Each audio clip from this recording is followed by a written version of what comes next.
La brecha de inversión de infraestructura y la maximización del financiamiento para el desarrollo. Este va a ser el tema de este panel, esta segunda parte en esta conferencia que repetimos. Ustedes pueden también seguir vía streaming con el hashtag Crecer2019. Les contamos que este panel va a ser moderado por Merly Margaret Baroudi. Ella es a quien les pedimos que vaya pasando por acá. Ella es la directora de Economía y Sostenibilidad de la Agencia Multilateral de Garantía de Inversiones MIGA del Grupo del Banco Mundial. Y también va a contar con la participación, si van por favor pasando aquí, de panelistas, de Elena Yanchovicina, economista principal adjunta del Banco Mundial para América Latina y el Caribe. También va a estar Richard Cabello, gerente para la unidad de asesoría en transacciones APP de la Corporación Financiera Internacional para América Latina y el Caribe. Fidel Jaramillo, representante del BID y BID Invest para Costa Rica. Una brecha amplia de financiamiento impide que nuestra región y el Caribe pues alcance los objetivos de desarrollo sostenible. Se hace necesario incluir más capital privado para poder maximizar todo lo que es el financiamiento para el desarrollo. Así que esta plenaria se va a enfocar específicamente en las necesidades del sector privado para aumentar la inversión en desarrollo. Nuestra moderadora, la señora Merly Margaret, dirige la División de Seguro de Riesgo Político y Mejora de Crédito del Grupo Mundial y se unió a MIGA en el 2016. Previamente trabajó en el Banco Mundial como directora y oficial principal de crédito. También antes del Banco Mundial trabajó para la unidad de inteligencia de Economist Group JP Morgan Chase & Company. La señora Elena Yanchovicina es economista principal adjunta del Banco Mundial para América Latina y el Caribe. Aquí está, bienvenida. Fue anteriormente economista líder del Banco Mundial para el Medio Oriente y el Norte de África y antes economista senior en el Departamento de Política Económica y Deuda. Richard Cabello es el gerente, bienvenido, gerente para la unidad de asesoría en transacciones APP de la Corporación Financiera Internacional IFC para América Latina y el Caribe. El señor Fidel Jaramillo es representante del BID en Costa Rica desde el 2017, bienvenido. Se incorporó a la institución en el 2005 como asesor económico regional para los países andinos y posteriormente fue representante en Perú y Panamá. Damos entonces la palabra a nuestra moderadora, la señora Merly Margaret Baroudi. Un aplauso para todos.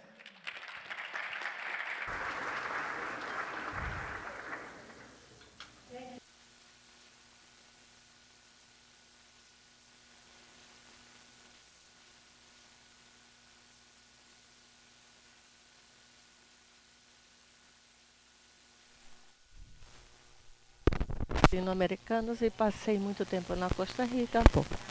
Y esto significa que cuando trato de hablar actualmente español, muchos otros idiomas interfieren. Entonces, para los problemas, voy a hablar en inglés. Y espero que entiendan y me disculpo por esto. ¿Cómo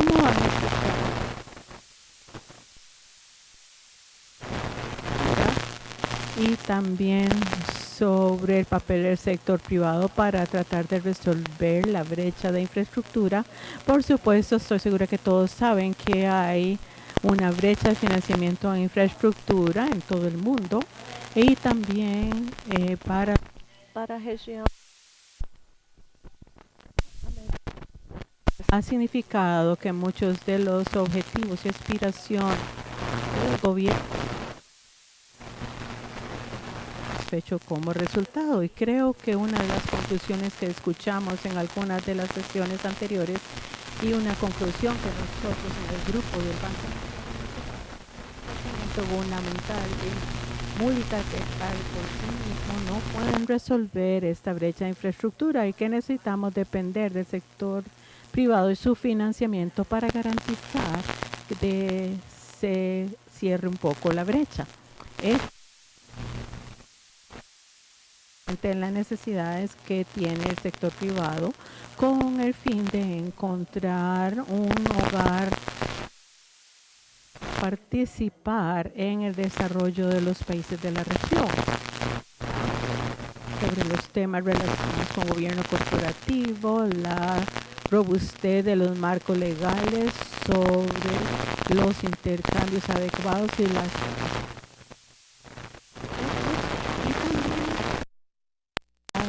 con divulgaciones financieras, el marco regulatorio, la predictividad y los relacionados con riesgo. Vamos a tener, como han escuchado, un grupo muy distinguido.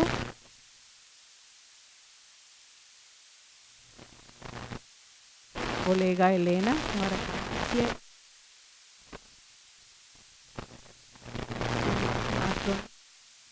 respecto a las tendencias de la región, la brecha de infraestructura que enfrentamos. Habiendo dicho esto, Elena. Muchísimas gracias, Marley. Es un placer estar acá y compartir con ustedes algunas ideas sobre el panorama económico de la región, sobre las tendencias de inversión, tanto las pasadas, también ideas para el futuro, y que motivarnos un poco con evidencia empírica sobre la necesidad de conseguir inversión privada en proyectos de infraestructura en la región y las políticas que van a ayudar a lograrlo. Entonces, hablando de el pasado reciente, notamos que ha habido algunos años de crecimiento, de baja en el crecimiento en la región, pero los economistas de Latinoamérica y el Caribe cambiaron la ruta en el 2017. Hay una recuperación que se creía que era más fuerte, pero realmente ha sido relativamente difícil y débil. Tres de las grandes economías de la región, Argentina, México y Brasil, tienen crecimiento negativo o crecimiento muy débil, y ha sido una implosión en la actividad económica en Venezuela. Y en general, el informe semestral del Banco Mundial más reciente proyecta que en la región va a ser menos de 1% el crecimiento en el 2019, que realmente no es una mejora con respecto a los resultados de crecimiento del 2018. También es importante mencionar algunas posibilidades de que las cosas se vuelvan más difíciles para las economías de la región que vienen del ambiente externo. Primero, existe la posibilidad de una desaceleración de China, y también la debilidad en los precios de las mercancías van a lesionar las exportaciones en la región. Muchos países dependen de la agricultura y los metales, las exportaciones de petróleo. La parte positiva, hemos visto que el crecimiento en Estados Unidos ha sido relativamente robusto, y en los meses recientes ha habido también alguna claridad de que la Reserva Federal va a tomar una pausa para el aumento de las tasas de interés, y lo que va a permitir respirar a las economías de la región, porque va a liberar la presión sobre las monedas locales y las presiones sobre los salidas de capital en otros países, como hemos visto que ha ocurrido en el último año. Dado esto, sin embargo, tenemos que anotar que hay una diferencia entre los panoramas para Sudamérica, Centroamérica y el Caribe debido a las crisis en los diferentes países de Sudamérica, donde se proyecta que el crecimiento sea menos de 1.5% para Sudamérica y superior a un 3% para los países del Caribe y Centroamérica. Habiendo visto este panorama, queremos enfatizar que hay mucha incertidumbre. Esto está sujeto a diferentes riesgos, y esto no solo los que acabo de mencionar en cuanto a las externalidades de Estados Unidos, la debilidad en China, sino también la intensificación de la guerra comercial entre China y Estados Unidos y los efectos que podría tener esta intensificación el crecimiento de China y de Estados Unidos y por supuesto el crecimiento de la economía global. Y también hay incertidumbre sobre cómo esto va a afectar a los países de la región. Además de esto, por supuesto, también es importante mencionar los riesgos locales que vienen de las presiones geopolíticas en diferentes partes de la región como Venezuela, Nicaragua. También, como se mencionó en el panel anterior, movimientos migratorios y también refugiados que llegan a diferentes países que ponen tensiones en las economías, en los presupuestos de las economías y por supuesto este es un año donde diferentes países van a tener elecciones y hay polarización del electorado y esto también no sabemos cómo va a resultar, entonces eso trae incertidumbre. En general, hay una mayor cantidad de incertidumbres sobre el panorama del Caribe y de Centroamérica en particular debido a estos riesgos que se han intensificado debido al cambio climático y esto vale la pena mencionarlo también. Para poder comparar el resultado en Latinoamérica, necesitamos poner atención no solo al pasado y al futuro para la región misma, sino que compararlo con otras regiones. Y vemos que esta recuperación ha sido débil e incluso comparándola con otras regiones que enfrentan problemas reales.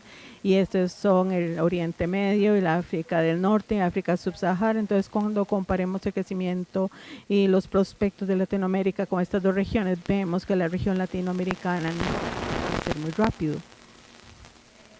Y ciertamente va a crecer a un ritmo más lento cuando comparas que son los mercados y Europa. Y esto no es un fenómeno nuevo, si vemos el resultados de crecimiento de la región. Siglo antes vemos de hecho ha sido bastante débil en comparación con las regiones de renta media y también en comparación con los países de la OCDE. Si empezamos a comparar los resultados de crecimiento desde los 80, la desaceleración que observamos en todas partes es más pronunciada en Latinoamérica y el Caribe. Entonces, una razón para el crecimiento débil es la baja tasa de inversión. Aquí es donde nos vamos a enfocar en la segunda parte de esta presentación, aunque ya sabemos que también hay, pero ambos están relacionados. Vemos las tasas de crecimiento de la inversión en la región, notamos que realmente es muy baja en comparación con las tasas de inversión observadas en otras regiones. Y esto se debe tanto a que la inversión privada no es muy alta, aunque es mucho más alta que en algunas otras regiones como el Oriente Medio y África subsahariana. Pero lo que realmente nos llama la atención es la extremada tasa de inversión pública, que ha sido muy baja en las últimas 3 décadas. Esto se ha relacionado con el espacio fiscal limitado. Muchos de nuestros países han enfrentado una diversidad de crisis en los últimos 40 años e incluso poniendo atención a datos de este informe reciente de la región, vemos que en 2017 de los 32 países esperamos que la mayoría, 27, tengan déficit fiscal que va a traducirse en mayor nivel de deuda y para algunas de las grandes economías como Brasil y Argentina, el nivel de deuda son más altos que el promedio de la región. Así que todo esto sugiere que va a haber necesidad de ajustes fiscales. Ha habido ya alguna de estas se ha traducido en presiones sobre las tasas de interés y debido a los desarrollos de los últimos 2 años se han traducido en tasas de interés más altas sobre la tasa pasiva y esto significa que el crédito futuro va a ser a un costo más alto y estos ajustes fiscales, según lo que hemos observado, En la investigación sugiere que cuando hay gastos, un ajuste en los gastos, esto cae principalmente en la inversión pública y sus recortes. Este ha sido el caso antes del 2007, donde el 66% de los costos de gastos fueron en la inversión pública y por lo tanto en proyectos de infraestructura. Y esto incluso más frecuente después de 2007, cuando la inflación en muchos países hizo que bajara. Cuando la inflación es baja, la mayoría de los ajustes significa que hay mayor necesidad y generalmente afecta la inversión pública. Alguna idea final es evidencia que proviene de afecta a la región muchísimo es el hecho de que muchos de los países latinoamericanos están en el grupo de países con un estado legal muy débil. Esto es parte del grupo que está por debajo de la mediana del mundo, según los ranqueo de gobiernos, y tiene una regla, un estado de derecho muy débil. Significa que básicamente no tienen efecto promedio sobre el crecimiento del siguiente periodo. Mientras que si tenemos un buen estado de derecho, tenemos una asociación positiva entre la inversión en estos periodos y el crecimiento en el siguiente periodo.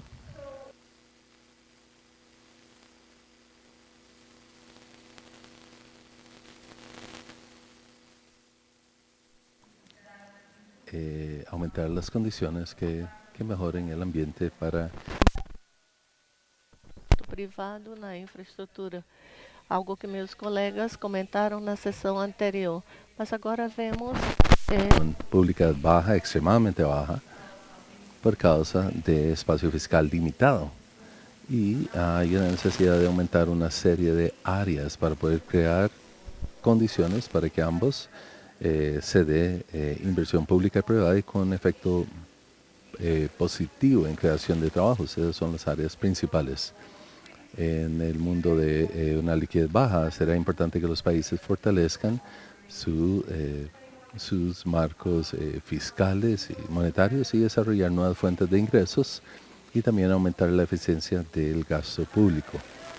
Otra área, y esa es el área de reformas estructurales, es crear condiciones para que los inversores privados tengan más oportunidades para proyectos rentables, involucra reformas estructurales en el área de educación, especialmente mejorar la calidad de la educación y por lo tanto la calidad del capital humano, mejorar la competencia, lo cual abrirá espacio para más proyectos, mejorar integración regional que en mercados grandes y crear condiciones para los tipos de proyectos que hemos discutido en sesiones anteriores. Y la gran importancia de mejorar la gobernanza, específicamente la transparencia y la rendición de cuentas. Yo creo que con esto yo termino y le doy la palabra a mis colegas. Muchas gracias, Elena, por este tour de la región con un enfoque fuerte en cosas que se pueden hacer para mejorar el desempeño hacia el futuro. En ese momento le doy la palabra a Fidel, que profundizará en este tema y hablará acerca de la inversión privada en la región en cuanto al enfoque sectorial y mayor enfoque en infraestructura y hacia dónde va esta inversión.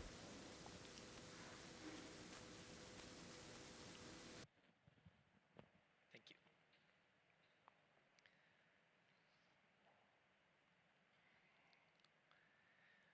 2 minutos 45 segundos y 165.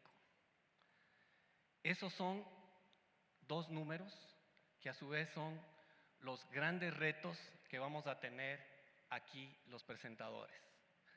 2 minutos con 45 segundos es el tiempo promedio de atención que quienes participan en este tipo de eventos ponen a las presentaciones de panelistas como nosotros.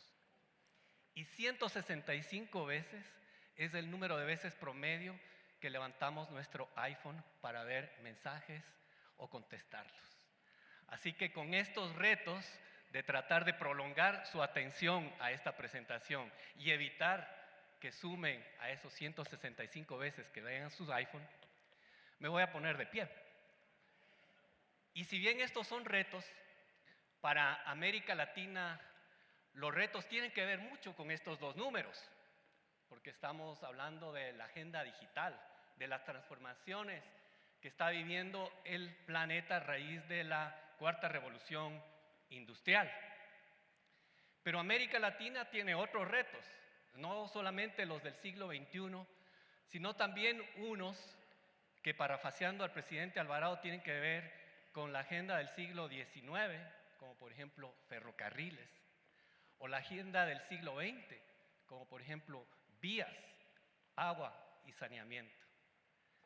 Creo que el gran reto, por tanto, será para América Latina abordar todos estos grandes desafíos del siglo XIX, del siglo XX, del siglo XXI y hacerlo de manera simultánea y sin perder tiempo. Uno de ellos, sin duda, tiene que ver con la calidad de la infraestructura. De acuerdo al Foro Económico Mundial, América Latina tiene una calidad de infraestructura solamente superior al África subsahariana y algunos de los países más pobres del sur del Asia. Estamos muy por debajo de los países de Norteamérica, de Europa y en general de los países del sudeste asiático. Costa Rica está en el promedio de América Latina. Y esto tiene una serie de implicaciones que han sido demostradas ampliamente por la literatura. América Latina en los últimos 25 años ha invertido alrededor del 2,5, 2,7% en infraestructura, y estamos hablando de infraestructura tanto pública como privada. Y hay un consenso entre los economistas que para cerrar esa brecha deberíamos invertir alrededor de 5% al año de nuestro Producto Interno Bruto. La inversión ha sido promedio baja, pero la inversión pública está llegando a niveles excesivamente bajos. Mis colegas del Departamento de Investigación del BID publicaron el reporte macroeconómico de este año y uno de sus capítulos más importantes tiene que ver con la inversión en infraestructura. Y concluyen algo que a mí me parece sorprendente. Si es que América Latina no cubre esa brecha de infraestructura y no destina recursos para hacerlo, en la próxima década, en promedio estaríamos perdiendo el 15% del Producto Interno Bruto regional. Eso es un número enorme. En el caso de Costa Rica, también estamos hablando de algo similar al 15% en la próxima década. Eso hace imperioso poner todos nuestros esfuerzos en incrementar esos recursos y, como vamos a ver, también en la calidad y eficiencia de la inversión en infraestructura. Pero esto es complicado porque ya Elena nos anticipó. Esto se viene en una coyuntura, pero desafortunada para la región. En este gráfico tenemos en el eje horizontal los niveles de endeudamiento. Y tenemos países extremadamente endeudados como Brasil, Jamaica, Barbados, Brasil. Y solo un grupo pequeño de países que tienen a la izquierda de este gráfico niveles bajos de endeudamiento. Y en la mitad están los medianamente endeudados, como en el caso de Costa Rica. Pero en el eje vertical hemos calculado la necesidad del ajuste fiscal que tienen que hacer los países para estabilizar sus finanzas públicas. Entonces es una coyuntura en donde tenemos que hacer el ajuste fiscal para restablecer las condiciones macroeconómicas, pero estamos en niveles altísimos de endeudamiento.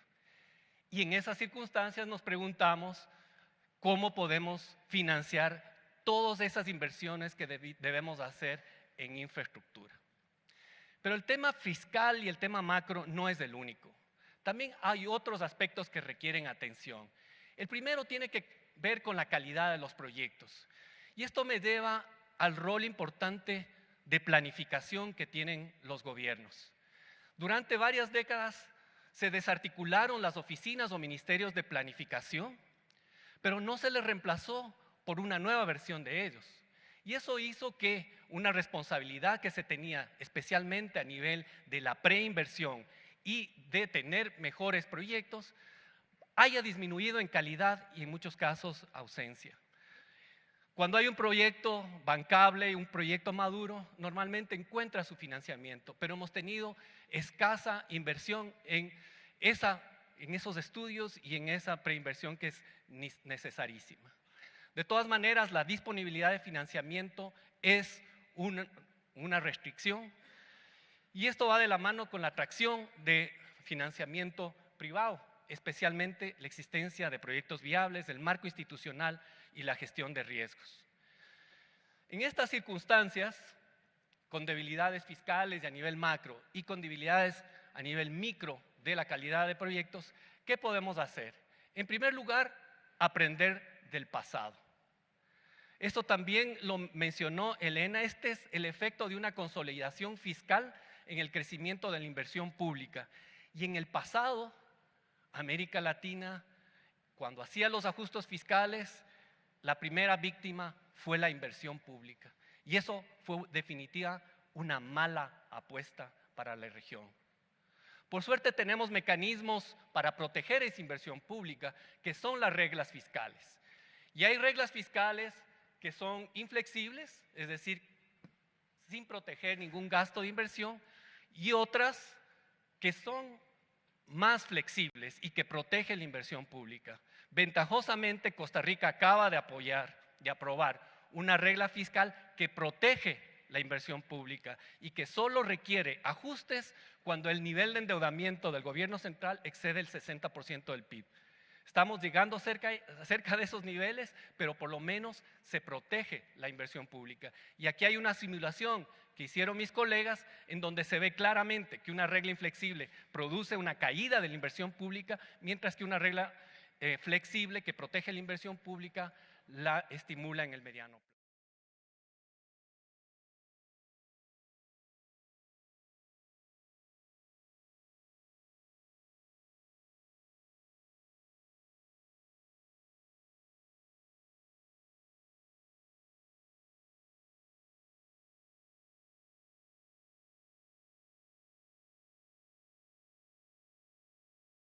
De otros multilaterales y de otros actores que son fundamentales en el financiamiento de la inversión pública.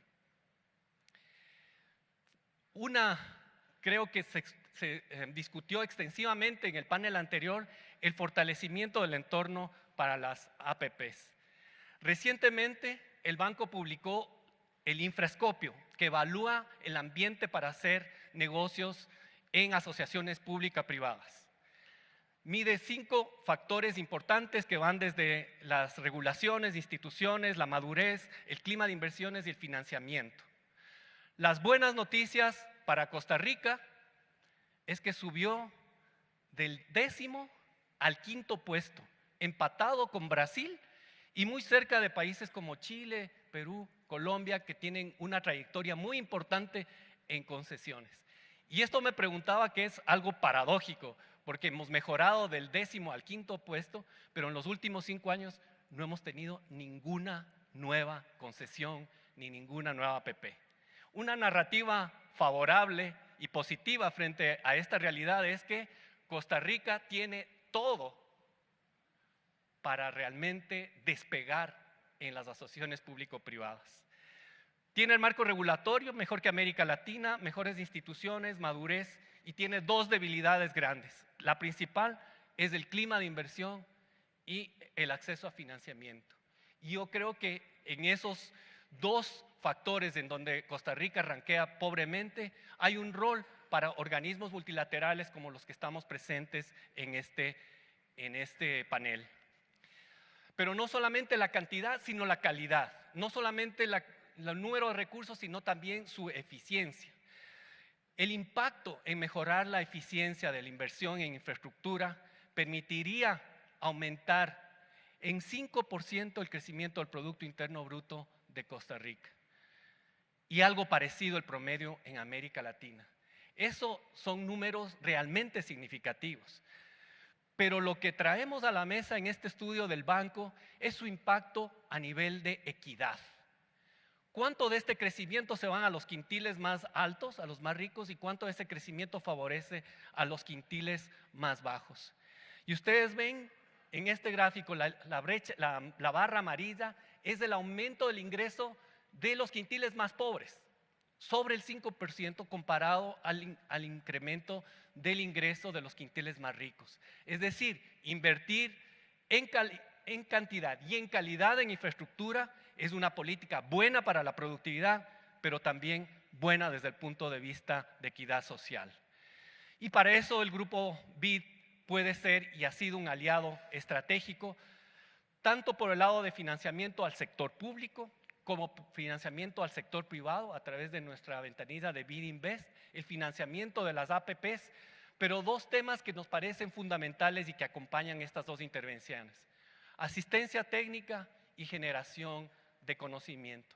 Nos parece que este combo de intervenciones pueden ser efectivas tanto para garantizar la cantidad como la calidad de esa inversión en infraestructura.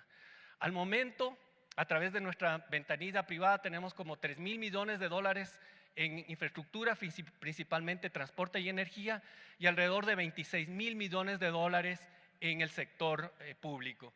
Algunos ejemplos que nos gusta mostrar aquí, especialmente en el contexto de Costa Rica. Por el lado público tenemos la Cañas Liberia, que fue inaugurada hace un par de años y que esperamos prolongarla hasta Caldera en todo lo que va a ser la autopista del Pacífico. Y el proyecto Reventazón, que es un esfuerzo que hemos estado varios de aquí del panel, que es un esfuerzo público-privado y que acaba de lograr la semana pasada el primer premio entre proyectos hidroeléctricos de todo el país. Y todo el tema de conocimiento que creemos que también aporta a la discusión, no solamente académica, sino de políticas públicas, como ha sido en este evento Crecer. Muchas gracias y espero no haberles ocupado ese 2 minutos 45 y 165 veces. Muchas gracias. Thank you very much. And if I could now turn to Richard, who has rich experience in the region, in the PPPs area, and I'm looking forward to hearing about his insights into PPPs in the region and learning from him. Thank you, Richard. Thank you so much. Bueno, yo voy a hablar en español. Ante todo, nuevamente, gracias por la invitación, gracias por su tiempo. Solamente una aclaración, IFC es más conocido por su brazo inversor.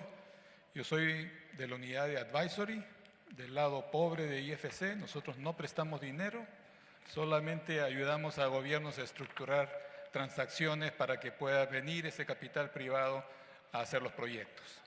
Así que si quieren financiación, no me busquen en el café, yo les doy los datos de contacto más tarde.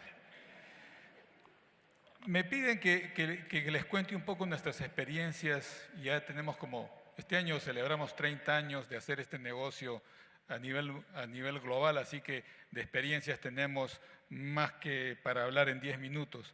Pero déjenme resaltar algunas, porque un poco la pregunta es, si todo está bien, ¿por qué no vienen los inversionistas, ¿no? Déjenme contarles un poco lo que escuchamos del lado de ellos. ¿Qué están buscando? Están buscando buenos proyectos, están buscando buenos socios, están buscando buenos procesos. Buenos proyectos suena casi lógico, pero a nosotros nos llegan una serie de pedidos y los proyectos no son tan lógicos a veces. La primera pregunta es si el proyecto responde a una necesidad clara. Entonces nos vienen a pedir, vamos a hacer un hospital de 300 camas cuando no se ha hecho todavía un estudio de demanda de la zona para saber si esas 300 camas van a estar ocupadas o van a estar vacías después de la inauguración. O nos vienen a buscar, vamos a desarrollar un puerto y el puerto tiene que ser una hub y todos los puertos y todos los aeropuertos quieren ser hubs cuando el nivel de demanda no es suficiente para que esto ocurra. Entonces, un proyecto realista donde las expectativas del gobierno son las adecuadas es un primer tema. El buen socio es un socio con el cual uno pueda dialogar comercialmente. Cuando vienen a hacerle la propuesta, el oficial de gobierno tiene que estar preparado técnicamente, comercialmente, financieramente, legalmente, para entrar en un diálogo con el sector privado y lograr cerrar una transacción. Y finalmente los procesos, por favor, los tiempos hay que calibrarlos muy bien. Entonces nos dicen, como en un país del sur, hay que presentar ofertas en 60 días, apenas se publican los pliegos y nadie puede hacerlo. Entonces hay que considerar los tiempos para hacer una buena debida diligencia, para obtener las aprobaciones corporativas, para crear los consorcios y hay que presentar ofertas. Y esto es una primera señal que uno lanza el primer día de promoción. Ustedes se equivocan en el plazo y perdieron a los postores en ese solo momento. Y finalmente, el tema de pliegos. A nadie le gusta salir descalificado después de haberse gastado un millón o 2 millones de dólares en poner una propuesta y resulta que la documentación que se solicita es tan exhaustiva que un error formal en un documento y la propuesta es descalificada. Entonces tengamos cuidado también, por un lado, proteger al gobierno pidiendo la documentación necesaria, pero no ser tan excesivos tampoco que puedan inducir error en las licitaciones. El tema de la supervisión no es un tema menor. Muchas veces los gobiernos se enfocan en la licitación y el día que declara uno el ganador y las cámaras de televisión, cuando en realidad el baile recién empieza y son 20 años o 30 años de implementación. Entonces el tema de supervisión es un tema que tiene que irse planeando desde un comienzo y nos ha pasado. Durante la etapa de estructuración, ya cuando estamos yendo a la promoción, viene mi equipo y me dice, el equipo de gobierno no tiene un equipo de supervisión de contratos. Este es el primer contrato, son 100 millones de dólares que hay que supervisar por 20 años y el gobierno no se ha preparado para ello. Ahora, frente a este escenario, ¿qué hacer? La verdad que después que la ministra de Finanzas habló en la sesión anterior, yo estuve a punto de irme porque dijo todo lo que yo iba a decir. Así que me toca profundizar un poquito más y darles detalles. Ella mencionó el marco legal y mencionó el compromiso de gobierno. Y a mí me gustaría empezar por el compromiso de gobierno. Es un tema creo que muy importante. Estos proyectos no son proyectos de unos cuantos meses. Para darles una idea, nuestro promedio global de 30 años de hacer esta cosa para estructurar una transacción desde el momento que el gobierno nos firma un mandato de asesoría al momento que cerramos la licitación es aproximadamente 2 años. Son 2 años en los cuales el compromiso del gobierno tiene que estar constante para que el proyecto avance en cada una de las fases. Cada problema que se identifica durante la estructuración, durante los estudios, tiene que ser resuelto antes de ir a la fase licitatoria. Y para eso se requiere no solamente hacer una ley, crear una institución, sino hacer un monitoreo proactivo de las entidades de gobierno que están interesados en que los proyectos lleguen a su feliz término. Y esto es un proceso. Me acuerdo, empecé este negocio en los 90 en privatizaciones en mi país, Perú, y la práctica de los ministros era encontrarse todos los lunes, a las 8 de la noche, en las oficinas del presidente de la Comisión, Ministerio de Energía y Minas, a discutir el progreso de todos los proyectos. Eso para mí era compromiso político. Todo el tiempo enfocados. Llega un inversionista internacional a alfombra roja. Reunión con el presidente, reunión con el ministro tal, reunión con el ministro cual. Ese compromiso es constante. Esto no es busquemos a una víctima para darle la responsabilidad de sacar el programa de PPPs y buena suerte, nos vemos en el momento de la licitación. Esto es un tema constante. Obviamente, un marco, necesitamos una ley marco. Una sugerencia para esto, no hagan leyes demasiado detallistas. Aquí todos aprendemos todo el tiempo. Si ustedes hacen una ley demasiado detallista que llega hasta el nivel de qué cláusulas van a poner en el contrato, créanme que van a tener que modificarla. Porque aquí todo el tiempo se aprende. Si pueden establecer una buena ley marco que sea completa, pero después manejar los detalles a nivel regulación, a nivel decretos supremos, decretos ministeriales, eso les va a dar mucha más flexibilidad. ¿Qué debe cubrir la ley? Uno de los temas más importantes que vemos ya en la implementación de los proyectos es los roles que juega cada parte del gobierno en el ciclo de proyecto.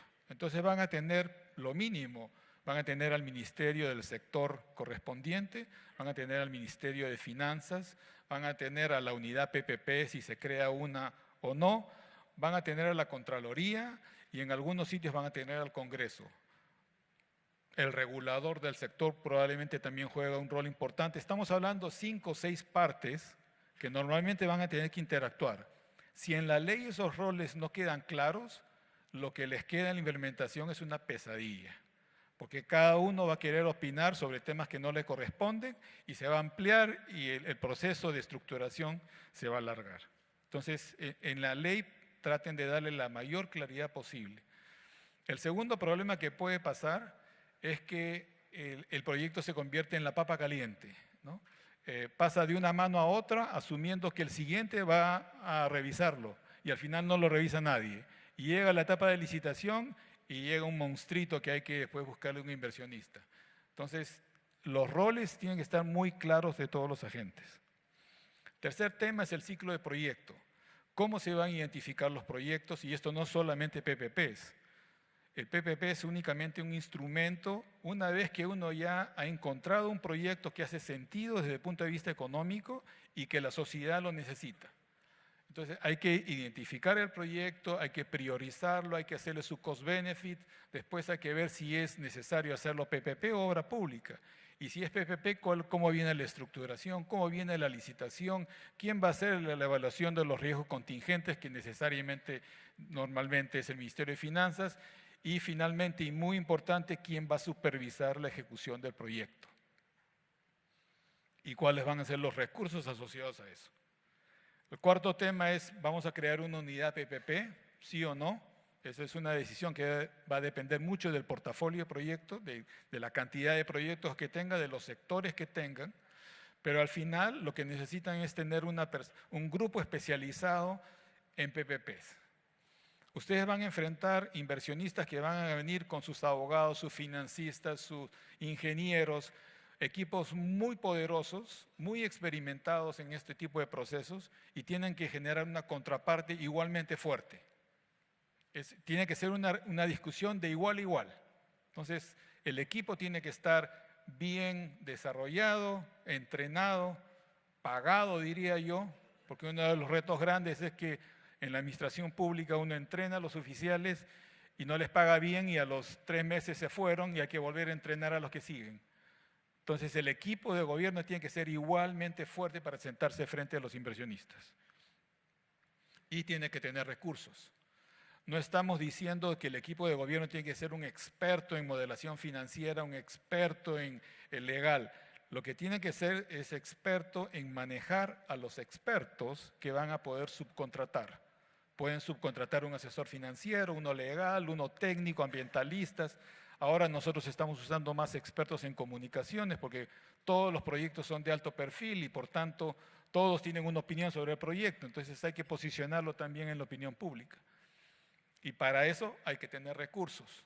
Y esos recursos pueden venir de la banca, pueden venir de donantes, pueden venir del presupuesto. Siguiente tema importante, ya lo mencioné un poco, es el proyecto. Mis colegas han abundado sobre los estudios de prefactibilidad.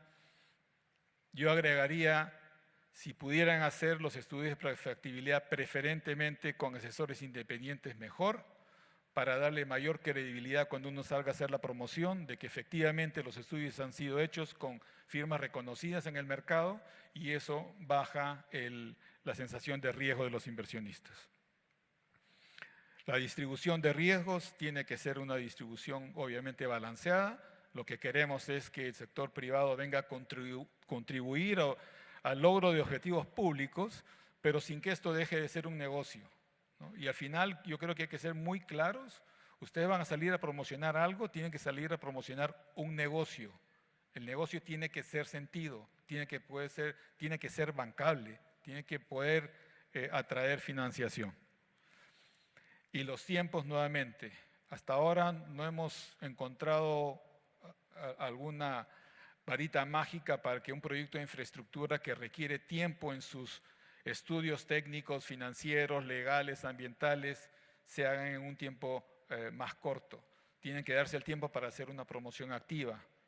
Esto, a diferencia de obra pública, no es poner un aviso en el periódico donde uno dice voy a construir una carretera, el gobierno va a asumir todos los riesgos, por tanto ustedes reciben 10, 15 constructores.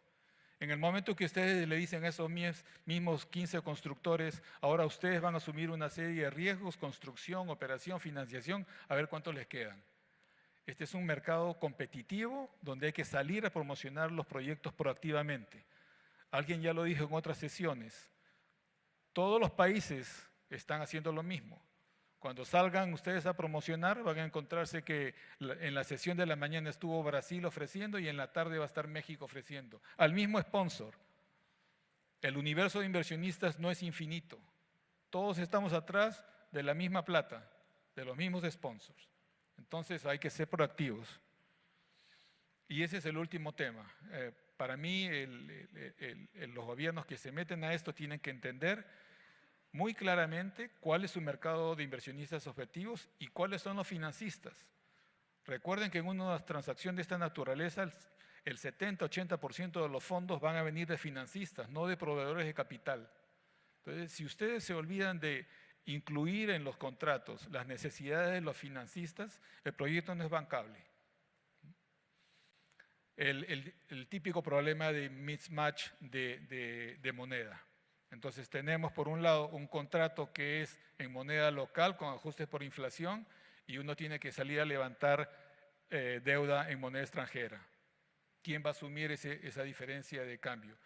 La gente dice, no, el mercado de hedging. El mercado de hedging aguantará en nuestros países máximo 8 años.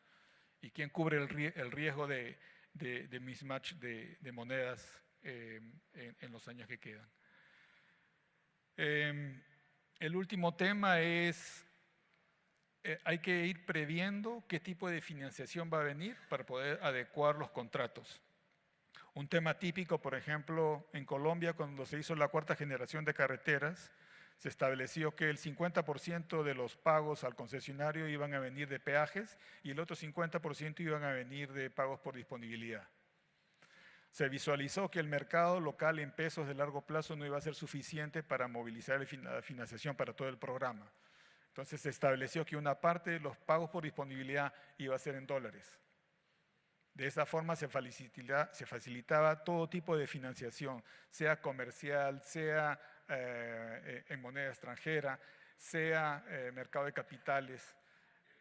Si bien es cierto la responsabilidad de financiación va a ser del privado, uno tiene que visualizar en su estructura de transacción, en su modelación financiera, cómo van a entrar esas piezas y generar los mecanismos en los contratos para que el futuro adjudicatario pueda levantar el dinero. Y ya me pasé de la hora. Gracias. Thank you very much. I think from Richard's talk we can see why IFC now has more folks doing advisory work than they have actually working on projects, because there's a lot of wisdom there that I think we can all learn from. So now it's my opportunity to talk a little bit about de-risking of projects. As you would have heard, I work for MIGA, and at MIGA we are involved in promoting foreign direct investment into developing countries for the twin goals of the World Bank Group, ending extreme poverty and boosting shared prosperity. Foreign direct investment can be a very powerful catalyzer for creating markets. Mercados y para crear cadenas de valor en las economías y también para transferir tecnología. Entonces el enfoque de MIGA desde su nacimiento hace 30 años ha sido acerca de catalizar inversión extranjera directa. Como mencioné, MIGA ha existido por 30 años y hemos apoyado proyectos en 111 países, 850 proyectos en total, y nuestros proyectos tienen han sido muy bien representados en la región de América Latina y también en muchos sectores, en particular en infraestructura, en clima de infraestructura, telecomunicaciones, transporte, electricidad, que ha sido un enfoque fuerte, en particular recientemente. Entonces tenemos un historial fuerte en movilizar financiamiento privado en inversión extranjera directa al bajarle el riesgo a los proyectos. Y hemos tenido un periodo de gran crecimiento, en particular recientemente, donde hemos tenido crecimiento en nuestra cartera de $12,000 millones desde el 2013.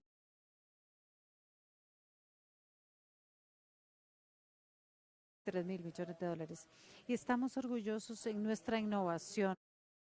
Tenemos un producto de seguro, de riesgo y de mejoramiento del crédito. Y estos productos son valiosos para inversionistas extranjeros que buscan a los mercados emergentes en países en desarrollo, porque cuando usted pide a inversionistas extranjeros cuál es su mayor preocupación al venir a nuevos mercados, es el riesgo político, hasta donde MIGA y por supuesto otros en este espacio también, IADB, IFC, el BID, el banco tiene instrumentos. El enfoque de MIGA está en el espacio de riesgo político y de garantías. Y estos proyectos útiles en tener a los primeros inversionistas en un sector en particular en países donde han habido pocos inversionistas que vengan del extranjero para invertir en el pasado.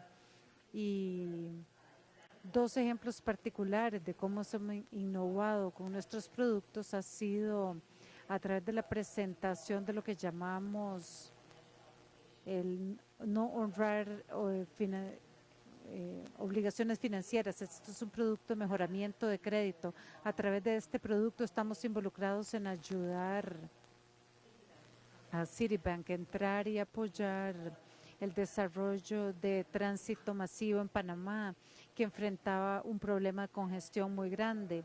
Y a través de este producto pudimos movilizar como $250 millones de financiamiento para este proyecto para apoyar las primeras líneas en la ciudad. Otro ejemplo que quisiera compartir con ustedes es con el apoyo del primer bono de proyecto verde en Turquía. MIGA en este espacio colaboró con EBRD, el Banco de Reconstrucción y Desarrollo en Europa, y ahí EBRD ofreció un instrumento respaldado por liquidez y MIGA un seguro de riesgo político, y a través de esto apoyamos un bono de proyecto Greenfield para un proyecto de hospital estructurado a través de una APP, y el marco de APP también fue apoyado por trabajo de asesoría del banco EIFC. Entonces, esta estructura en particular es muy interesante porque en el momento en que estábamos involucrados en estructurar este proyecto, Turquía había caído en su calificación de crédito, y la perspectiva tras de esta estructuración podríamos subir en el cielo soberano y llegar a una estructura que podíamos tener con calificación de grado de inversión a través de la liquidez de EBRD y a través del seguro de riesgo político de MIGA. Pudimos una actualización de 2 niveles de la tasa de la calificación soberana, que ustedes saben que esto es muy inusual. Desde este momento, Turquía se le volvió a bajar desafortunadamente, y ahora la estructura todavía existe, y ahora tenemos una actualización de 4 puntos de la tasa soberana en el mercado. Entonces, esto no sucede con mucha frecuencia y pienso que señala a una serie de factores. Uno es el uso de estas herramientas que existen en el mercado, y al combinarlas pueden dar una fuerza muy poderosa para movilizar financiamiento privado en un sector como hospitales, que es bastante inusual, y también subir el techo soberano, que es también muy inusual. esto tampoco ha sido replicado en ningún otro lado, y cuando vemos lo que pensamos podrían hacer este tipo de estructura de proyecto replicable en otros lados, pensamos que primero que todo probablemente impacta mucho para países calificados un poquito debajo de grado de inversión. Pensamos que un historial fuerte en cumplir en APPs es muy útil, y Turquía ha tenido una historia exitosa de APPs. Espero que esto continúe, y también un historial de un marco regulatorio relativamente fuerte. Pensamos que estos 3 factores serán muy útiles en el contexto de tratar de utilizar la estructura en otros lugares. Sí señala a la fortaleza de las alianzas. Realmente, como hemos visto de los presentadores en este panel y anteriores,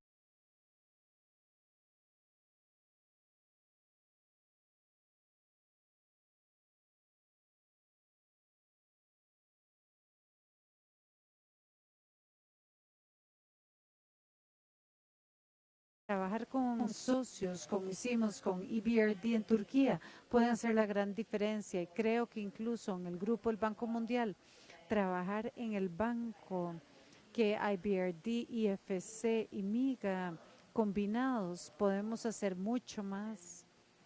Y parte de lo que estamos tratando de hacer reingeniería en el grupo del Banco Mundial es movilizar más financiamiento para atraer al sector privado, porque reconocemos, como hemos escuchado a otros decir, que trabajar solos, el sector público, la comunidad multilateral, no puede resolver la brecha de infraestructura.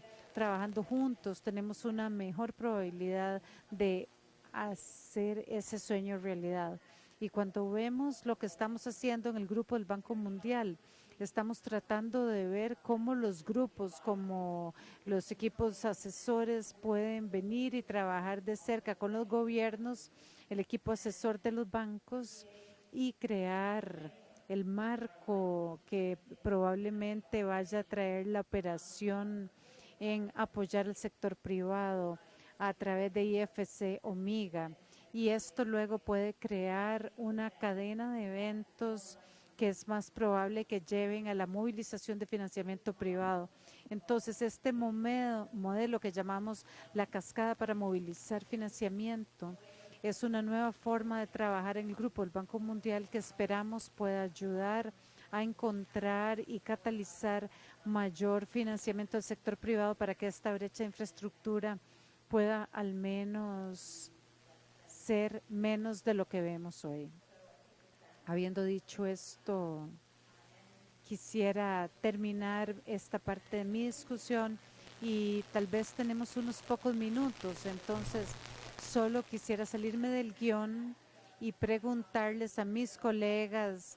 Hemos oído mucho de los panelistas acá y otros panelistas, y me gustaría preguntar.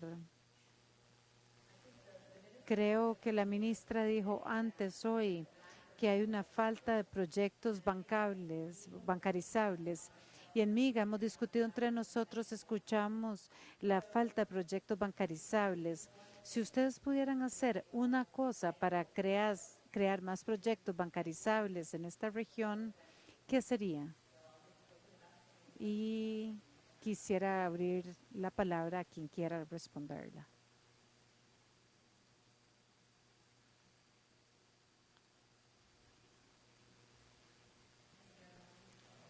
Voy a dar una perspectiva, desde una perspectiva macro. Creo que sería inconsistente pensar que habrá una falta de proyectos bancarizables dada la evidencia que presenté. Debe haber un fallo de coordinación, en el sentido de que hay muchos proyectos, pero los proyectos correctos no salen y no se presentan a los bancos internacionales, o el gobierno no sabe de esto, y generalmente se entiende bien en la literatura que esto es un cuello de botella para crecimiento en muchos países. en particular países que les falta inversión en infraestructura. Y tiene que ser inversión en un ambiente muy escaso en países con limitación fiscal o en países con primas de alto riesgo por riesgo político. Estos proyectos necesitan ponerse en áreas que crean un efecto de derrame. Es un clúster de industrias y formas que se benefician de esto. Y porque no hay un inversionista claro que quiere sacar adelante ese proyecto, sino una serie, hay oportunidad para que los gobiernos piensen cómo podrían vincularse con consejos de negocios y tener una idea de qué podría crear estas economías de escala que puedan llevar a mejorar el crecimiento y dar más trabajo. Este es un reto. Hay oportunidades para innovación en esta área. Bueno, en un mundo ideal tendríamos a un ente planificador estratégico con una identificación de un plan de inversiones muy detallado y con estudios de preinversión bastante adelantados. Y un ente que puede ser encargado al APP, que se encarga de la estructuración técnica, financiera y legal de los proyectos, de tal manera que estén maduros para el mercado. Lastimosamente, en la mayoría de países ese mundo ideal no existe. Entonces, les voy a dar unas respuestas de mi propia experiencia. Creo que cuando el BID financió, por ejemplo, el programa de infraestructura de transporte o el plan vial en su primera fase, llegamos y no habían proyectos y pasaron casi 3 años y no podíamos empezar las licitaciones porque no teníamos proyectos. Aprendimos una serie de lecciones en las primeras fases de estos proyectos e incorporamos dentro de las propias operaciones, estudios, factibilidad, inclusive a nivel de diseño. ¿Qué ha sucedido en las segundas fases tanto del programa Red Vial Cantonal como del programa de infraestructura de transporte? Que en apenas 8 meses hemos ido de aprobación a la primera licitación. Los diseños estaban listos y eso en este momento están evaluando las licitaciones y eso nos dio una madurez enorme. En el caso del programa de infraestructura de transporte, la estrategia del gobierno ha sido, vamos a invertir en las primeras fases en elaborar los estudios y los diseños definitivos, de tal manera que en la segunda fase ya podemos licitar, primero como obra pública y luego como parte de una concesión. Yo creo que esos son atajos, no son la solución para todos los países y para todas las circunstancias, pero cuando hay enorme debilidad institucional y escasez, digamos, de ese recurso, planificación y para elaborar proyectos, puede ser un atajo que nos pueda dinamizar mucho la inversión en infraestructura.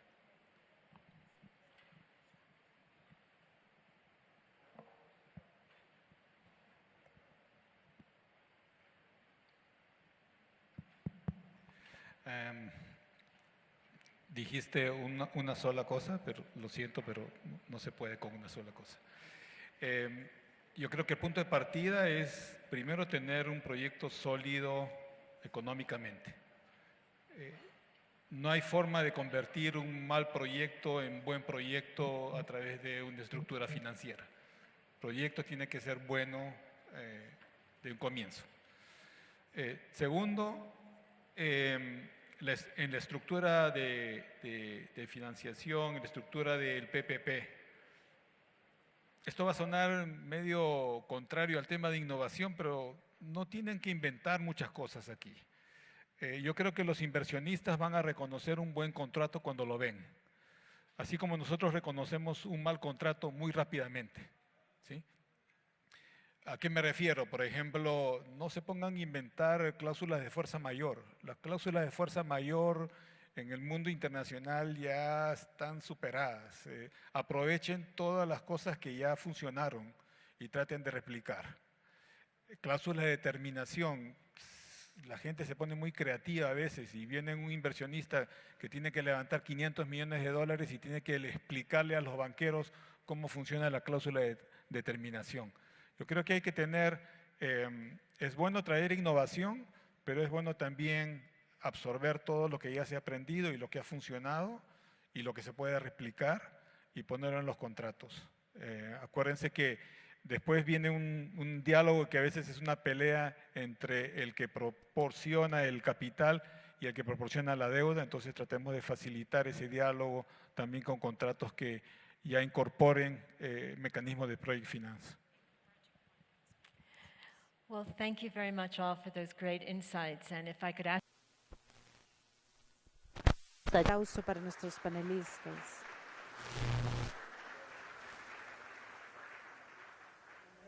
Aprendí mucho, espero que ustedes también, y creo que ahora pasamos al almuerzo. Así que quisiera pasar esta etapa y espero que tomen la oportunidad de hablar con los panelistas acá y los que han visto esta mañana. Muchas gracias.